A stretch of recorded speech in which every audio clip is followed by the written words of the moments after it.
Hello friends, welcome back to my channel. చిన్నీని అపార్థం చేసుకొని దూరం పెడుతున్న మహీకి దేవా నిజస్వరూపం గురించి తెలిసేలా చేసిన కావేరి ఆత్మ. అసలు ఏం జరగబోతుంది తెలుసుకోవాలి అంటే ఈ వీడియోని చివరి వరకు చూడండి. ఇక వీడియోలోకి వెళ్ళినట్లయితే దేవా చిన్నీని చంపేయాలి అని తన మనుషులని అర్ధరాత్రి ఇంట్లోకి రమ్మని చెప్తారు. ఇక అందరూ ప్రమీల చేసిన స్వీట్ తినడంతో మత్తుగా నిద్రపోతూ ఉంటారు. అప్పుడే దేవా మనుషులు ఇంట్లోకి వస్తారు. గదిలో మత్తుగా నిద్రపోతున్న చిన్నీని ఎత్తుకొని హాల్లోకి వస్తూ ఉంటారు. ఇదంతా చూసిన లోహి అయితే చాలా కంగారు పడుతూ ఉంటుంది. మొదట వరుణ్ణి లేపాలి అనుకుంటుంది, కానీ ఆ రౌడీలు ఎత్తుకెళ్తుంది చిన్నీనని తెలిసి లోహి చాలా సంతోషపడుతుంది. అంటే ఈ రౌడీలు వచ్చింది చిన్నీని తీసుకెళ్ళడానికా, పోనీలే ఆ చిన్ని పీడ ఇలాగైనా విరగడైపోతుంది అని లోహి అయితే నవ్వుకుంటూ సంతోషపడుతూ ఉంటుంది. ఇక రౌడీలు చిన్నీని బయటికి తీసుకెళ్లడం కోసం హాల్లోకి వస్తూ ఉంటారు. అలా హాల్లోకి రాగానే ఒక్కసారిగా ఆకాశంలో పెద్దగా ఉరుములు మెరుపులు మొదలవుతూ ఉంటాయి. దాంతో షాక్ కొట్టినట్లయి ఒక్కసారిగా చిన్నీని వదిలిపెడతారు. ఇక వాళ్ళ మొహాలు వాళ్ళు చూసుకుంటూ ఉంటూ, ఏంట్రా ఏదో షాక్ కొట్టినట్లయింది అని అనగానే, అదే బయట మెరుస్తుంది కదన్నా, అందుకే అలా అనిపించిందేమో, పట్టండి అని మళ్ళీ చిన్నీని ఎత్తుకెళ్ళడానికి చిన్నీని లేపుతూ ఉంటారు. ఇంతలోనే కావేరి ఫోటో ఒక్కసారిగా కింద పడిపోతుంది. అది చూసి రౌడీలు షాక్ అయిపోతారు. అందులో ఉన్న ఒక రౌడీ, రే ఆ ఫోటో పడితే మనకేంట్రా, కానివ్వండి అని చిన్నీని ముట్టుకోబోతూ ఉంటే ఒక్కసారిగా చిన్ని కళ్ళు తెరిచి చూస్తుంది. అది చూసి రౌడీలు ఒక్కసారిగా షాక్ అయిపోయి దూరంగా వెళ్ళిపోతూ ఉంటారు. చిన్ని చాలా కోపంగా చూస్తూ ఉంటే అది చూసి రౌడీలు భయపడిపోతూ ఉంటారు. ఇక లోహి కూడా, ఇదేంటి చిన్ని ఒకేసారి దయ్యంలా అలా లేచి కూర్చుంది అని లోహి చూస్తూ ఉంటుంది. ఇక చిన్ని అయితే కోపంగా రౌడీల వైపు చూస్తూ ఉంటే ఇక రౌడీలు భయపడిపోతూ ఉంటారు. కాస్త ధైర్యం చేసి, రే మనం ఇంతమంది ఉన్నాం, దీనికి భయపడేదింట్రా, పదండి తీసుకెళ్దాం అని చిన్ని దగ్గరికి వచ్చి చిన్ని మీద చెయ్యి వేయబోతూ ఉంటారు. చిన్ని ఒక్కసారిగా తన చేతితో ఇలా వెదిలించేసరికే ఆ రౌడీ ఎక్కడో పడిపోతారు. అది చూసి మిగతా రౌడీలు కూడా చాలా భయపడిపోతూ ఉంటారు. రేయ్ పట్టుకెళ్ళండ్రా అని చెప్పి చిన్ని మీదకి దాడి చేస్తూ ఉంటే చిన్ని వాళ్ళందరినీ ఒంటి చేత్తో చితక్కొడుతూ ఉంటుంది. చిన్ని అలా కొడుతూ ఉంటే ఆ రౌడీలైతే చాలా భయపడిపోతూ ఉంటారు. రేయ్ ఇది మనిషి కాదురా, దయ్యంలా మనందరితో ఫుట్బాల్ ఆడుకుంటుంది, పదండ్రా ఇక్కడ నుండి వెళ్ళిపోకపోతే మనల్ని చంపేస్తుంది అని రౌడీలైతే ఇంట్లో నుండి పారిపోతూ ఉంటారు. ఇదంతా చూసి లోహికైతే ఏమీ అర్థం కాదు. ఇదేంటి చిన్ని రౌడీలందరినీ ఒంటి చేత్తో భయపెట్టేసింది, అసలు నిజంగా ఇది చిన్నినా లేక దయ్యమా అని లోహి చిన్ని వైపే చూస్తూ ఉంటే చిన్ని ఒక్కసారిగా మేడ మీద ఉన్న లోహి వైపు కోపంగా చూస్తుంది. అది చూసి లోహి ఒక్కసారిగా దడుచుకొని అక్కడి నుండి పారిపోతుంది. ఇక చిన్ని అయితే అక్కడే పడిపోయి ఉన్న కావేరి ఫోటోని తీసి ఆ గోడకి తగిలించి ఆ ఫోటోని చూస్తూ ఉంటుంది. ఇక చిన్నిలో కావేరి ఆత్మ ప్రవేశించి చిన్నిని కాపాడుతూ ఉంటుంది. చిన్ని ఏమీ తెలియనట్లే మళ్ళీ గదిలోకి వెళ్ళి మేడ పక్కన పడుకుంటుంది. చిన్ని బెడ్ పైన పడుకోగానే ఒక్కసారిగా చిన్నిలో ఉన్న కావేరి ఆత్మ బయటికి వస్తుంది. అక్కడే చిన్ని పక్కన నిల్చొని చిన్నిని ప్రేమగా చూస్తూ, అమ్మ చిన్ని నీ కోసం వచ్చానమ్మా, ఈ ఇంట్లో నీకు ఎంత ప్రమాదం ఉందో నాకు తెలిసింది, అందుకే నిన్ను కాపాడుకోవడం కోసం ఇక్కడికి వచ్చాను, నిన్ను కాపాడుకుంటాను అని చెప్పి ఇక కావేరి అయితే చిన్నిని చూసి చాలా ప్రేమగా మాట్లాడుతూ ఉంటుంది. మరో పక్క దేవా అయితే చాలా టెన్షన్ పడుతూ అటు ఇటు తిరుగుతూ ఉంటారు. ఈ పాటికి వాళ్ళు వచ్చి చిన్నిని తీసుకెళ్ళి ఉంటారా, దాన్ని చంపేసి ఉంటారా, నాకు ఫోన్ కూడా చేయడం లేదేంటి అని దేవా అయితే చాలా కంగారు పడుతూ ఉంటారు. ఇంతలోనే దేవాకి ఆ రౌడీలు ఫోన్ చేస్తారు.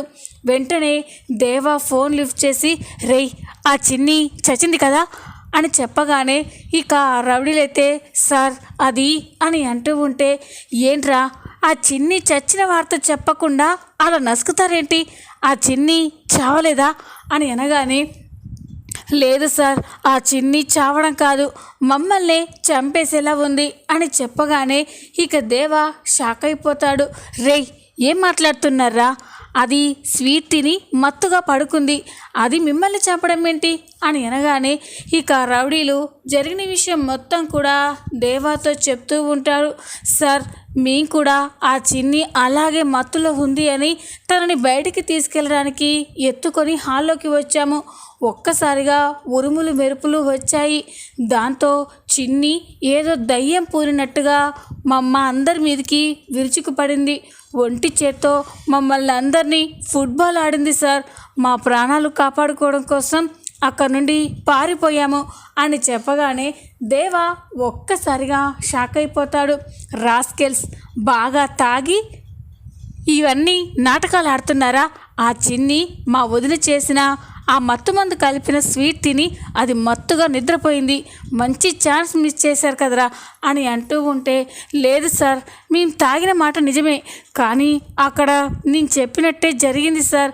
ఆ చిన్నీలో ఏదో దయ్యం పూరినట్టు మమ్మల్ని అందరినీ చితక్కొట్టింది అని అంటూ ఉంటే, రే చాలా ఆపండ్రా, అయినా మీకు తినడానికి తాగడానికి అడిగినప్పుడల్లా డబ్బిస్తున్నందుకు నన్ను అనాలి, ఇంకోసారి అలా అడగండి మీ సంగతి చెప్తాను, పెట్టేరా ఫోన్ అని దేవా వాళ్ళని తిట్టి ఫోన్ కట్ చేస్తాడు. ఫోన్ కట్ చేసిన తర్వాత దేవా అయితే చాలా కోపంగా చూస్తూ ఉంటాడు.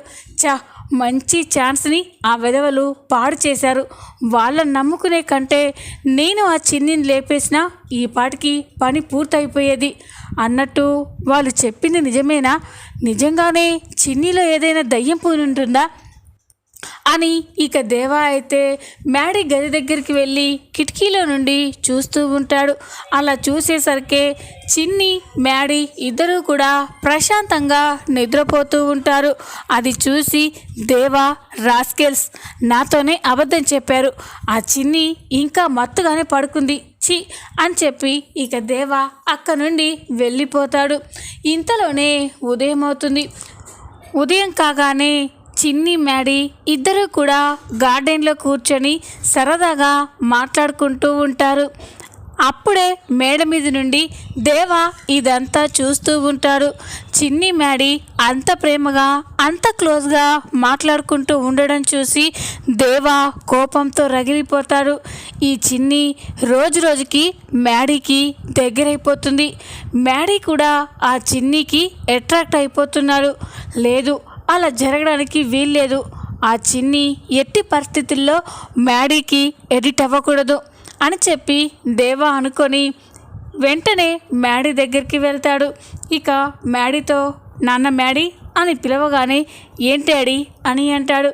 నీతో మాట్లాడాలి నాన్న అని అనగానే ఇక మ్యాడీ సరే నాన్న అని చెప్పి ఇక దేవా అయితే తన రూమ్లోకి వెళ్ళిపోతారు. మ్యాడీ కూడా దేవా గదిలోకి వెళ్తాడు. ఇక ఆ గదిలోకి వెళ్ళి ఏం డాడీ నాతో ఏదో మాట్లాడాలని చెప్పారు అని అనగానే మ్యాడీ నాకు నువ్వు నచ్చట్లేదు నాన్న అని అంటూ ఉంటే మ్యాడీ ఒక్కసారిగా షాక్ అయిపోతాడు. ఏం డాడీ ఏం మాట్లాడుతున్నారు మీరు అని అంటూ ఉంటే అవును నాన్న, ఈ ప్రపంచంలో అందరికంటే నువ్వే నాకు ఎక్కువ, కానీ ఇప్పుడు నువ్వు నాకు నచ్చడం లేదు, కారణం చిన్ని అని అనగానే మ్యాడీ షాక్ అయిపోతాడు. ఏంటి నాన్న అని అంటూ ఉంటే అవునరా నువ్వు ఆ చిన్నితో అంత క్లోజ్గా అంత సరదాగా ఉండడం నాకు నచ్చడం లేదు. అసలు ఆ చిన్నితో అంత ప్రేమగా ఎలా ఉండగలుగుతున్నావు నాన్న? ఆ చిన్ని వాళ్ళమ్మ కావేరి ఒక దుర్మార్గురాలు, నా భార్యని చంపేసింది, నీ కన్న తల్లిని నీ కాకుండా చేసింది. అలాంటి దాని కూతుర్ని నువ్వు ఎలా ప్రేమగా చూడగలుగుతున్నావు, ఎలా భార్యగా యాక్సెప్ట్ చేయగలుగుతున్నావు అని అంటూ ఉంటే, అది కాదు నాన్న అని మ్యాడీ అంటూ ఉంటాడు. నాకేం చెప్పొద్దు మ్యాడీ, ఈ 30 రోజుల గడువు అని నువ్వు ఇదొక సాకు చెప్తున్నావు, కానీ నువ్వు చిన్నిని ఇంతకుముందు ఎంతో దూరం పెట్టావు, కానీ ఇప్పుడు మెల్లమెల్లగా ఆ చిన్నికి దగ్గర అవుతున్నావు. కాదు, ఆ చిన్నియే తన తెలివితో నిన్ను తనకి దగ్గరయ్యేలా చేసుకుంటుంది. అసలు ఆ చిన్ని మన ఇంటికి వచ్చింది దేనికి? వాళ్ళమ్మ నిర్దోషి అని నిరూపించడానికి. కానీ తను చేస్తున్న పనులేంటి? నీకు దగ్గర అవ్వడానికి ప్రయత్నిస్తుంది. రేపు ఎలాగో వాళ్ళమ్మ నిర్దోషి అని నిరూపించలేదు కాబట్టి నిన్ను తనకి దగ్గర చేసుకొని ఇక్కడే సెటిల్ అయిపోవాలని ప్లాన్ చేస్తుంది నాన్న. అది నీకు అర్థం కాక నువ్వు ఆ చిన్ని మాయలో పడిపోతున్నావు అని అంటూ ఉంటే, లేదు డాడీ, ఆ చిన్నిని నేను ఎప్పుడూ భార్యగా అంగీకరించలేను అని అంటూ ఉంటే, చూడు నాన్న, నువ్వు ఒకవేళ మనసు మార్చుకొని ఆ చిన్నిని క్షమించి నీ భార్యగా ఒప్పుకున్నా, నేను మాత్రం నా భార్య ప్రాణాలు తీసిన ఆ కావేరి కూతుర్ని నీ భార్యగా ఈ ఇంటి కోడలుగా ఒప్పుకోలేను. నీ కన్న తల్లి ప్రాణాలు తీసిన ఆ కావేరి కూతుర్ని ఈ ఇంటికి మహారాణిని చేస్తావో నువ్వే ఆలోచించుకో అని దేవా చెప్పగానే మ్యాడీ అయితే చాలా బాధపడుతూ ఉంటాడు. మ్యాడీ అక్కడి నుండి వెళ్ళిపోగానే దేవా నవ్వుకుంటూ ఉంటాడు. ఈ మాత్రం డోస్ పెంచందే మ్యాడీ దారిలోకి రాడు, ఇక చిన్నిని దగ్గరికి కూడా రానివ్వడు అని దేవా అనుకుంటూ ఉంటాడు. ఇంతలోనే రాత్రి అవుతుంది. రాత్రి కాగానే అందరూ భోజనం చేస్తూ ఉంటారు. అప్పుడే ఇక మ్యాడీ భోజనం చేయడానికి కిందికి రాకపోవడంతో, ఏంటి అందరూ వచ్చారు, మా శ్రీవారు ఎక్కడా అని అంటూ ఉంటే, ఇక నాగవల్లి వాడికి ఆకలిగా లేదని చెప్పాడు అని అనగానే, అవునా, ఆకలిగా లేదంటే అలా ఎలా వదిలేస్తారు అత్తయ్య గారు? నేను కిచెన్లో వంట చేసుకుంటూ ఉన్నాను, పాపం ఆయన తినకుండా ఉంటే ఎలా అని అంటూ ఉంటే, నా కొడుకు గురించి నాకు తెలుసు, వాడు బయట ఏదైనా తిన్నాడేమో, అందుకే ఆకలిగా లేదని చెప్తున్నాడు. ఆకలి అయితే వాడే తింటాడు, ఎక్కువ ఓవర్ చేయకుండా నువ్వు కూడా తిని పడుకో అని అనగానే ఇక చిన్ని అయితే సైలెంట్గా చూస్తూ ఉంటుంది. అందరూ భోజనం చేసిన తర్వాత మ్యాడీ గదిలో కూర్చొని దేవా చెప్పిన మాటల గురించే ఆలోచిస్తూ ఉంటారు. చిన్ని మ్యాడీ భోజనం చేయలేదు అని మ్యాడీ కోసం ప్లేట్లో భోజనం తీసుకొని గదిలోకి వస్తుంది. ఏదో ఆలోచిస్తున్న మ్యాడీని చూసి, ఏంటి శ్రీవారు, ఏంటి కొత్తగా భోజనం చేయకుండా అలా ఉండడం ఏంటి, భోజనం తినండి అని అంటూ ఉంటే, నాకు వద్దని అప్పుడే చెప్పాను కదా, మళ్ళీ ఇక్కడికెందుకు తీసుకొచ్చావు అని అనగానే, వద్దంటే అలా ఎలా వదిలేస్తారు శ్రీవారు, మీరు తినకుండే నేను ఎలా తినగలను, నేను ఎలా ప్రశాంతంగా నిద్రపోగలను, తినండి అని చిన్ని బలవంతం చేస్తూ ఉంటుంది. కానీ మ్యాడీ కోపంగా, ఒక్కసారి చెప్తే అర్థం కదా, వద్దని చెప్తున్నా ఎందుకు పదే పదే అలా మీద పడి తినిపిస్తున్నావు అని మ్యాడీ కోపంగా అరిచేసరికి చిన్ని అయితే ఒక్కసారిగా షాక్ అయిపోతుంది. మ్యాడీ అని అంటూ ఉంటే, చూడు, నువ్వు ఈ ఇంట్లో ఈ 30 రోజులు ఉండేది మీ అమ్మ నిర్దోషి అని నిరూపించుకోవడానికి, అంతేకాని నాకు భార్యగా ఇలా సేవ చేయడానికి కాదు. ముందు వచ్చిన పని చూడు, ఇంకొకసారి ఇలాంటి ఎక్స్ట్రా చేస్తే బాగోదు అని మ్యాడీ చిన్నికి వార్నింగ్ ఇచ్చేసరికి చిన్ని అయితే బాధపడుతూ ఏడుస్తూ అక్కడి నుండి వెళ్ళిపోతుంది. ఇదంతా కూడా ప్రమీల చూస్తూ ఉంటుంది. ఇక వెంటనే మ్యాడీ దగ్గరికి వచ్చి, నాన్న మ్యాడీ అని అనగానే, పెద్దమ్మ నువ్వా అని అంటాడు. ఏంటి నాన్న నువ్వు చేసింది?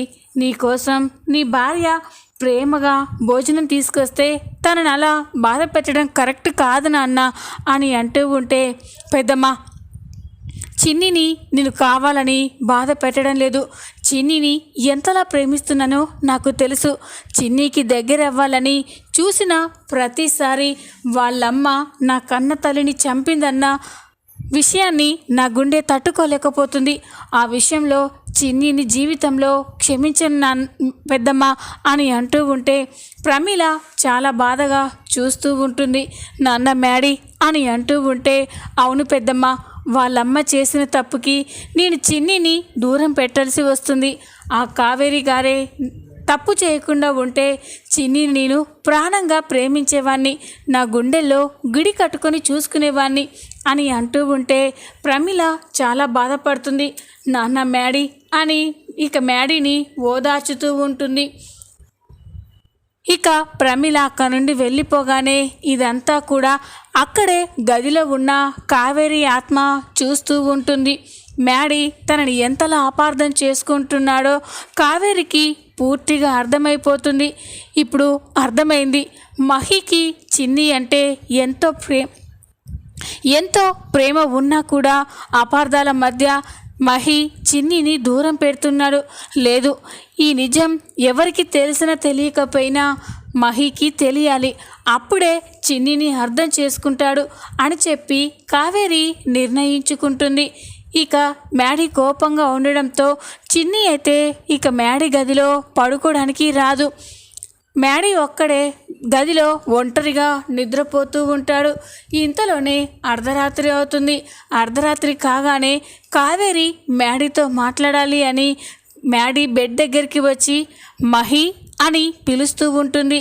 ఇక మ్యాడీకి ఆ పిలుపు కాస్తగా చెవుల్లోకి వెళ్తూ ఉంటుంది. మహి అని గట్టిగా పిలిచేసరికే మ్యాడీ ఒక్కసారిగా లేచి కూర్చుంటారు. ఎవరు నన్ను మహి అని పిలిచారు, ఎవరు అని అటు ఇటు చూస్తూ ఉంటాడు. కానీ అక్కడ ఎవరు కనిపించకపోయేసరికే మ్యాడీ ఎవరు నన్ను పిలిచారు, ఎవరు కనిపించడం లేదే అని అనుకుంటూ ఉంటాడు. ఇంతలోనే కావేరి నేను మ్యాడీ అని అక్కడ ప్రత్యక్షమవుతుంది. కావేరిని అలా ఆత్మరూపంలో చూసి మ్యాడీ అయితే ఒక్కసారిగా షాక్ అయిపోతారు. మీరు అని అంటూ ఉంటే మహి భయపడకు, నిన్నేం చేయను, నేను కావేరి ఆత్మని అని అనగానే మ్యాడీ ఒక్కసారిగా షాక్ అయిపోతారు. మీరా ఎందుకు వచ్చారు?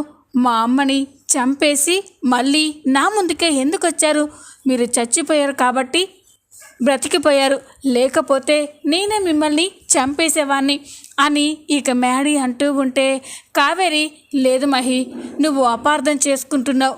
పార్వతి, మీ అమ్మ పార్వతి నాకు మంచి స్నేహితురాలు, మేమిద్దరం ప్రాణ స్నేహితులం, అలాంటి నా స్నేహితురాల్ని నేనెందుకు చంపుతాను అని అనగానే మీరు కాకపోతే ఇంకెవరు చంపారు? మీరే మా అమ్మని డబ్బు కోసం నగల కోసం చంపారు అని అనగానే లేదు మ్యాడీ, లేదు, నేను మీ అమ్మని చంపలేదు అని అనగానే మరి ఎవరు మా అమ్మని చంపారు అని అనగానే ఇక కావేరి మీ అమ్మని చంపింది ఎవరో కాదు మహి, మీ నాన్ననే ఆస్తి కోసం మీ అమ్మ గొంతు నులిమి చంపాడు అని చెప్పగానే ఇక మ్యాడీ ఒక్కసారిగా షాక్ అయిపోతాడు. ఏం మాట్లాడుతున్నావు? మా నాన్న మా అమ్మని చంపడం ఏంటి అని అనగానే అవును మహి, నువ్వు నమ్మినా నమ్మకపోయినా ఇదే నిజం. నేను ప్రాణంగా చూసుకునే నా కూతురు చిన్ని మీద ప్రమాణం చేసి చెప్తున్నాను, మీ అమ్మని చంపింది నేను కాదు, మీ నాన్న దేవేంద్ర వర్మనే ఆస్తి కోసం మీ అమ్మ గొంతు నిలిమి చంపాడు. తను బయటపడడం కోసం నన్ను ఆ కేసులో ఇరికించి తన పరపతిని చూపించి దర్జాగా బయటపడ్డాడు అని అనగానే మ్యాడీ షాక్ అయిపోతాడు. లేదు, నేను నమ్మను, మా నాన్న మా అమ్మని చంపాడంటే నేను నమ్మను అని అంటూ ఉంటే నాకు తెలుసు మ్యాడీ, ఎవ్వరూ కూడా సాక్ష్యం లేనిది నమ్మరని, ముఖ్యంగా నిన్ను ప్రాణంగా చూసుకునే మీ నాన్న ఇంత తప్పు చేశాడంటే నువ్వు ఎలా నమ్ముతావు? అందుకే ఒక్కసారి నాకున్న శక్తులతో నీకు ఆ రోజు జరిగిన విషయాన్ని చూపిస్తాను చూడు అని ఇక కావేరి అయితే అక్కడే ఒక గోడకి ఆ రోజు దేవ పార్వతి గొంతు నులిమి చంపిన దృశ్యాన్ని కళ్ళకు కట్టినట్టు మ్యాడీకి చూపిస్తూ ఉంటుంది. అది చూసి మ్యాడీ ఒక్కసారిగా షాక్ అయిపోతాడు. తన తండ్రే తన తల్లిని చంపాడనే నిజాన్ని మ్యాడీ తెలుసుకుంటాడు. చూద్దాం రాబోయే ఎపిసోడ్లో ఏం జరగబోతుందో. ఈ వీడియో మీకు నచ్చినట్లయితే లైక్ చేయండి, సబ్స్క్రైబ్ చేసుకోండి. Thanks for watching.